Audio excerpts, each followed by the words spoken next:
Remue ménage. Remue ménage.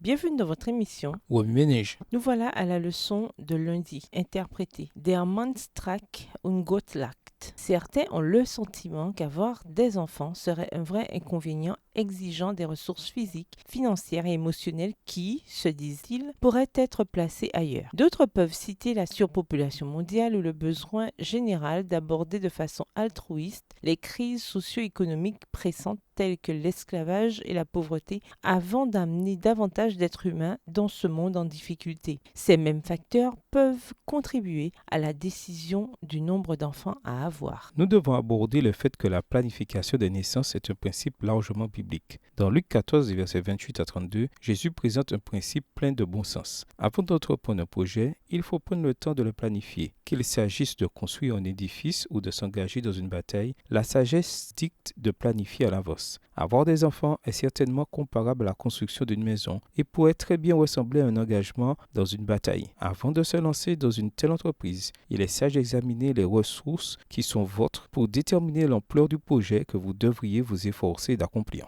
Notre planification doit se conformer au plan de Dieu. Si le Seigneur ne bâtit pas la maison, c'est en vain que les maçons se donnent du mal. Si le Seigneur ne veille pas sur la ville, c'est en vain que le veilleur monte la garde, déclare le psalmiste. C'est en vain, vous aussi, que vous vous levez tôt, que vous vous couchez tard et que vous peinez à gagner votre pain, poursuit-il. Le Seigneur en donne autant à ses bien-aimés pendant qu'ils dorment. Psaume 127, les versets 1 et 2. Comme le dit le vieil adage yiddish, der Mannstrack und Gottlakt, ce qui signifie l'homme planifie et Dieu rit, il est inutile de planifier à moins d'être disposé à soumettre nos plans à Dieu qui contrôle ultimement toutes choses. Se fondant sur le commandement de Dieu dans Genèse 1, le verset 28, certains chrétiens soutiennent que les couples mariés devraient procréer en toute occasion. Si nous appliquions ce même raisonnement au verset suivant, nous nous retrouverions à défendre la gloutonnerie, qui évidemment n'est pas le bien, voire par exemple Proverbe 28, verset 7. En outre, Dieu n'a pas destiné l'acte sexuel entre un mari et sa femme seulement à la procréation. Oui, la procréation est l'une des bénédictions et des responsabilités accompagnant le privilège de l'intimité sexuelle, mais ce n'est en aucun cas la seule. Dans un esprit de prière, les chrétiens doivent consulter en premier lieu leur déclaration de mission. Si avoir des enfants les fait dévier de leur mission individuelle ou de leur mission en tant que couple, alors ils doivent déterminer si Dieu est en train de rediriger leur mission. De même, si un couple ne peut avoir d'enfants en consultation avec sa mission, il doit déterminer si Dieu l'appelle à une œuvre qui s'accomplit plus facilement sans enfants. Par exemple, un évangéliste qui voyage, ou s'il doit envisager l'adoption. Par la suite, les considérations pratiques comme les finances et le calendrier doivent être pris en compte dans la décision du nombre d'enfants à avoir. Remue ménage, après avoir regardé votre texte écrit et annoté, quelles questions émergent après l'étude de ce passage? Quelle partie du passage trouvez-vous difficile? Quels éclairages particuliers vos notes semblent-elles indiquer dans l'ensemble? Quels autres principes et conclusions découvrez-vous? Faites la liste de tous les facteurs à considérer avant de décider de la taille de votre famille. Au revoir. Et à demain si Dieu veut.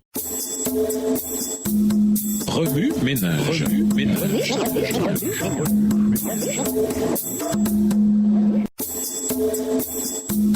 Remue ménage.